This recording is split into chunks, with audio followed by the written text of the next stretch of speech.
grind and heart to tie this series at 1. Did y'all catch that? If not, don't worry at all. Let me just rewind that for you. Yeah, that's right. You saw it. That was after the Memphis Grizzlies won Game 2 against the Warriors, and apparently Ja Morant was saying to Curry, "We're gonna have some fun." He told Curry, "We're gonna have some fun."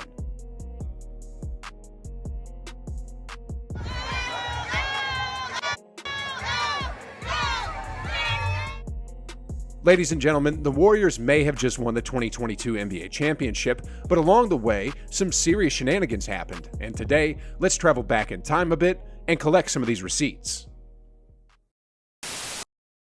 First off, let's start with the Denver series. Okay, this one really isn't a trash-talking one, and it was actually instigated by GP2, but it is hilarious nonetheless. It all started when Peyton blocked Nikola Jokic. It was a pretty sweet block, to be honest, but as Jokic was walking to the bench, Peyton gave him a little tap on the behind, and clearly the MVP wasn't too happy about it. Steph Curry at this point in time probably had flashes of this. And Jokic, oh no! Sheesh, guys. Did y'all know that Markieff was out for several months because of that? I mean, look. After taking that whiplash and the L from the Nuggets back in November, he didn't play much again until March. I guess the lesson to learn from that is don't cheap shot a guy and then turn your back on him. But in any case, Curry probably realized in his head at that particular moment, we can't let that happen to GP2, and he wisely intervened. Phew. Anyways, Denver is a really classy organization and did nothing but play basketball. I got nothing but respect for them and the back-to-back MVP. Memphis, on the other hand? Sheesh, guys. Where do I even begin? Okay, I think I'm going to start out with that Draymond Green flagrant foul first. Y'all remember that one, right? It was a light hit. It was nothing. I mean, Brandon Clark said in the interview after the game that he didn't even know it was a hard hit until he saw the replay. But somehow it was a flagrant 2, which I think is a bit soft, but hey, a call is a call, and I'm not complaining about that, but what I found funny was what happened afterwards. So Clark, after the game, had this to say. He's been known for flagrant fouls in his career. I've watched him on TV my whole life, it feels like, so I wasn't really shocked, but... He was pretty much calling Draymond a dirty player.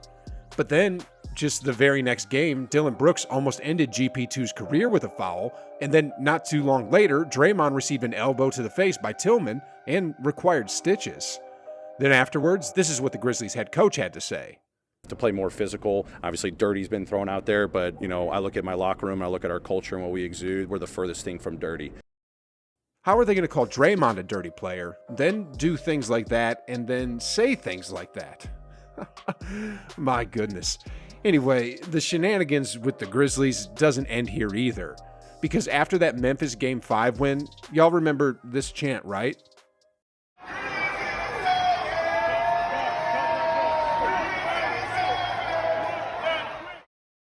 To be honest, this reminded me of when Patrick Beverley and the Timberwolves won that play-in game against the Clippers. But anyway, just 2 days after that chant, Memphis was eliminated from the 2022 NBA playoffs and everyone went packing home. But it didn't stop there either. So earlier on in the season, after a regular season win, Brooks said something to reporters about sending Andre Iguodala back to the Warriors while the Grizzlies are building a dynasty. I mean, hear it for yourself.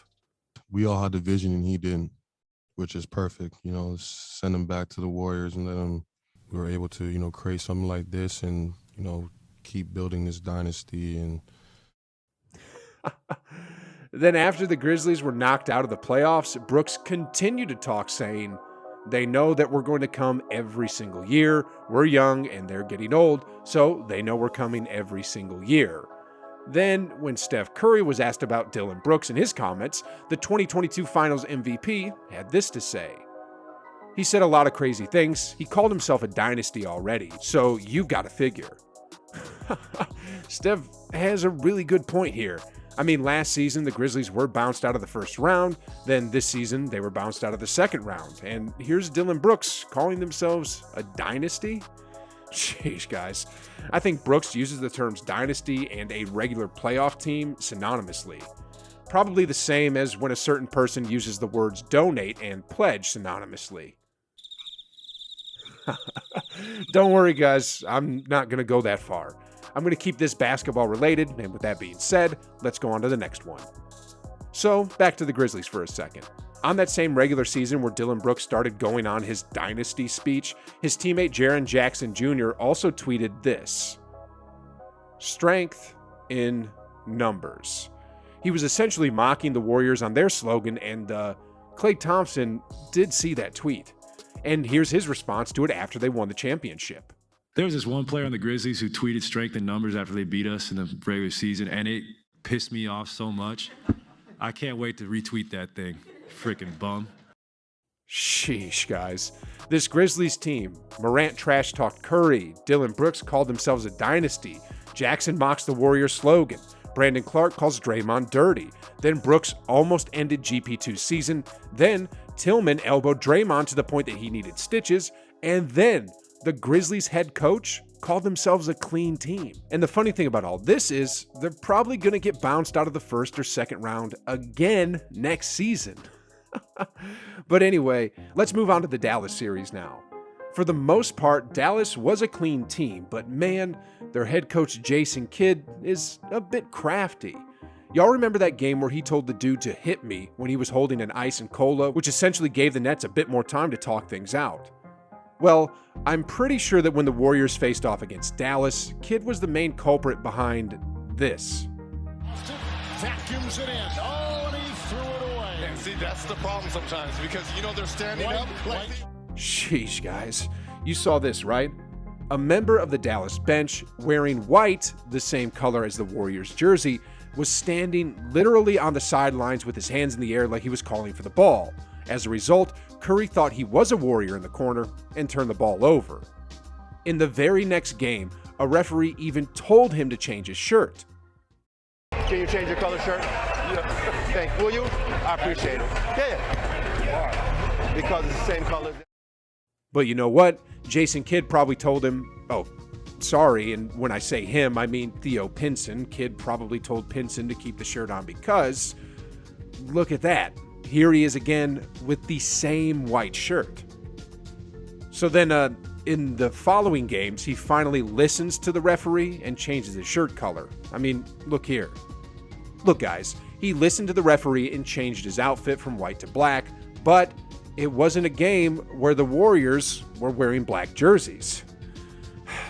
That's got to be on purpose, right? But what a sneaky tactic that's on the borderline of cheating. Anyway, Jason Kidd also said this about the Warriors after the Mavericks' only win in Game 4.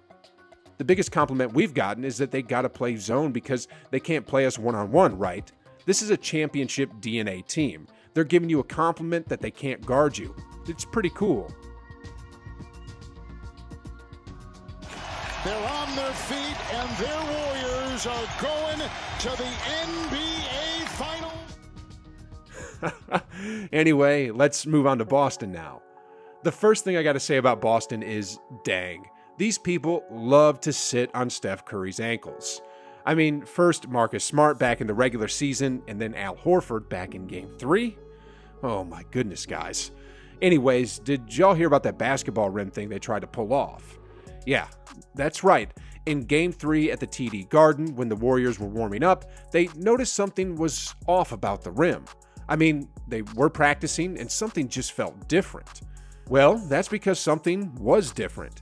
The basketball that the Warriors were shooting at wasn't the standard 10-foot height rim. It was actually 2 inches taller, and when they measured it, it was confirmed. The technicians eventually fixed it, but a precious 20 minutes was taken away from the Warriors during their warm-up session. They say it was an accident, but you know, I know, we know that wasn't an accident. Sheesh, guys. In the 2022 NBA playoffs, there were cheaters. There were hostile bullies, and there were even trash talkers. Heck, I even got trash talked. But in the very end, the Warriors won their 4th championship in 8 years, and there's a lot of stuff I can probably say, but I think this sums all of it up pretty well. Ha